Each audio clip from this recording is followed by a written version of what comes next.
Hi అందరికీ నమస్కారం. Welcome to our channel. ప్రస్తుతం మనతో పాటు గెస్ట్గా ఉన్నారు షణ్ముఖ్ గారు. సార్ నమస్తే అండి. నమస్కారం సార్, రీసెంట్గా వక్ఫ్ బిల్ పైన వైసీపీ 2-4 ధోరణి ప్రదర్శన చేసిందని మనందరికీ తెలుసు. కానీ వైవి సుబ్బారెడ్డి గారు ఏమంటున్నారంటే టీడీపీకి దమ్ముందా, మేము ఎలా అన్నందుకు నిరూపించగలరా అంటున్నారు. మరి దానికి మీరేమంటారు? టీడీపీకి దమ్ము ఉందా లేదనేది పక్కన పెడితే అసలు వక్ఫ్ సవరణ బిల్లు విషయంలో లోక్సభలో ఏం జరిగింది అనేది వీడియోలు వచ్చాయి. పెద్దిరెడ్డి మిథున్ రెడ్డి గారు మేము వక్ఫ్ సవరణ బిల్లు ఏదైతే మోడీ గారు తెచ్చారో దానికి వ్యతిరేకం అని చెప్పేసి దగ్గర 3 నుంచి 4 ఎంపీలు వ్యతిరేకంగా ఓటు వేశారు. ఇదైతే వాస్తవం కదా. మరి నైట్ 2:30కు చర్చ జరిగిందండి. ఇది రాజ్యసభలో వక్ఫ్ సవరణ బిల్లుకు సంబంధించి 2:30 సమయంలో ఏం చేశారు? ఒక చోట కూర్చోలేదు వీళ్ళంతా ఎంపీలు. రాజ్యసభ 7 మంది సభ్యులు, వైఎస్ఆర్సీపీ పార్టీకి చెందినటువంటి 7 సభ్యులు వివిధ ప్రాంతాల్లో కూర్చున్నారు. అక్కడ అంతా ఒక చోట కూర్చోవచ్చు రాజ్యసభ సభ్యులు, కానీ ఒక్కొక్కరు ఒక్కో ప్లేస్లో కూర్చొని మాకు తెలియదు అన్నట్టుగా మేనేజ్ చేయడం కోసమేమో ఒక్కో చోట కూర్చొని మొత్తం అందరూ మోడీ గారు తెచ్చినటువంటి బిల్లుకు ఆమోదింపజేశారు, ఓటు వేసేశారు. అంటే అనుకూలంగా ఓటు వేశారు. మరి లోక్సభలో ఎందుకు వ్యతిరేకం అన్నారు, ఇక్కడ ఎందుకు అనుకూలంగా ఓటు వేశారు? నైట్ 2 అయింది అంటున్నారు కదా, నిద్రమత్తులో పాపం. ఎస్, ఇక్కడే ఉంది అర్ధరాత్రి రాజకీయాలు అనేవి మనం గతంలో చూసాము. శుక్రవారం నైట్ అయితే గతంలో తెలుగుదేశం పార్టీ నాయకులను అర్ధరాత్రి పూట అరెస్టు చేసేసి శని ఆదివారాలు కోర్టుకు సెలవు కాబట్టి ఇట్లా ఇదే తరహాలో ఇప్పుడు కూడా అదే తరహాలో దాదాపు 8 గంటలు సుదీర్ఘ చర్చ జరిగిందండి రాజ్యసభలో. లోక్సభలో అయితే 18 గంటల పాటు చర్చ జరిగింది ఈ వక్ఫ్ సవరణ బిల్లు పైన. మరి అక్కడి నుంచి రాజ్యసభకు వచ్చిన తర్వాత, పెద్దల సభకు వచ్చిన తర్వాత కూడా వీళ్ళు అంటే ఇది విప్ అంటే కనువిప్పు కలిగించే విధంగా ముస్లిం సమాజానికి తెలియజేశారు, మా 2-4వ ధోరణి ఈ విధంగా ఉంటుంది అని చెప్పేసి. మరి గతంలో సిటిజన్షిప్ అమెండ్మెంట్ యాక్ట్ బిల్ వచ్చింది, ఎన్ఆర్సీ వచ్చింది, ట్రిపుల్ తలాక్ వచ్చింది, మళ్ళీ అదేవిధంగా ఆర్టికల్ 370 రద్దు వచ్చింది. ఈ కనీసము ఈ 4 చట్టాల్లో ఏ చట్టానికి వీళ్ళు వ్యతిరేకంగా ఓటు వేశారండి?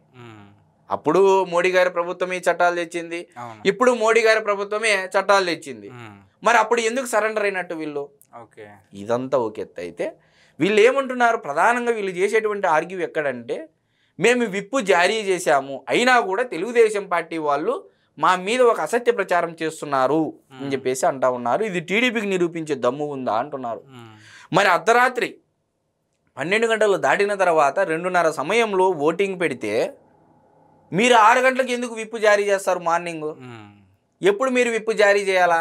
లోక్సభలో ఆల్రెడీ చర్చ జరిగింది, దీనికి ఇంతమంది అనుకూలంగా ఓట్లు వేశారని చెప్పేసి రాజ్యసభ చైర్మన్ గారికి విప్పు మీరు ఏదైతే జారీ చేశారో ఆ లెటర్ అందించవచ్చు కదా. మరి మీరు 2:30కు ఓటింగ్ జరిగిన తర్వాత ఎందుకు మీరు 6 గంటలకు విప్పు జారీ చేశారు? అంటే ముస్లిం సమాజానికి కూడా ఒక వెన్నుపోటు పొడి చేశారు. ఒక పోటు అనేది సంప్రదాయంగా కొనసాగించినటువంటి మీ సంప్రదాయాలలో ఒక పోటు అనేది ముస్లిం సమాజానికి కూడా మీరు కానుగ్గా ఇచ్చారు.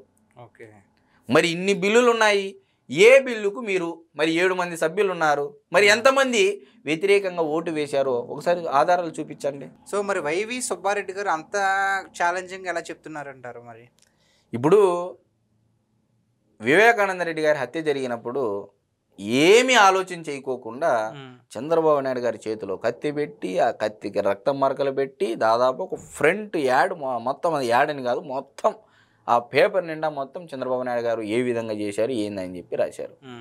తిరిగి దేశంలో స్వయం ప్రతిపత్తి కలిగినటువంటి సంస్థ CBI, central bureau of investigation India, మరి ఈ స్వయం ప్రతిపత్తి కలిగినటువంటి సంస్థతో ఇన్నేళ్ల పాటు విచారణ చేస్తే ఏ ఒక్క విచారణలో అయినా చంద్రబాబు గారి పైన వేలు ఎత్తి చూపిందండి? లేదు. అదే తరహాలో ప్రతి ఒక్క దానికి తగుదనమ్మా అని చెప్పేసి ఎవరి ఇళ్లలో ఏమి జరిగినా, ఎవరి ఆస్తులు ఎవరు ఇవ్వకపోయినా, ఎక్కడ ఏ కలహాలు జరిగినా, మత కలహాలు, కుల కలహాలు, మత ఘర్షణలు, కుల ఘర్షణలు, ఏమి జరిగినా కూడా రాష్ట్రంలో ఇది చంద్రబాబు నాయుడు గారే చేస్తున్నారు, ఇది టీడీపీ వాళ్ళే చేస్తున్నారు అనేది ఒక పరిపాటిగా మారిపోయింది. ఖచ్చితంగా చెప్పవచ్చు మనము. మరి గతంలో వీళ్ళు చేసినటువంటి ఆరోపణలు ఏది? పింక్ డైమండ్ ఎంట్రీ, 36 మంది 35 మంది కమ డిఎస్పీలు ఎంట్రీ, ఈ పొద్దు ఎన్ని ఎక్కడ పోయాయి? అధికారంలోకి వచ్చిన తర్వాత తేల్చారా వీళ్ళు?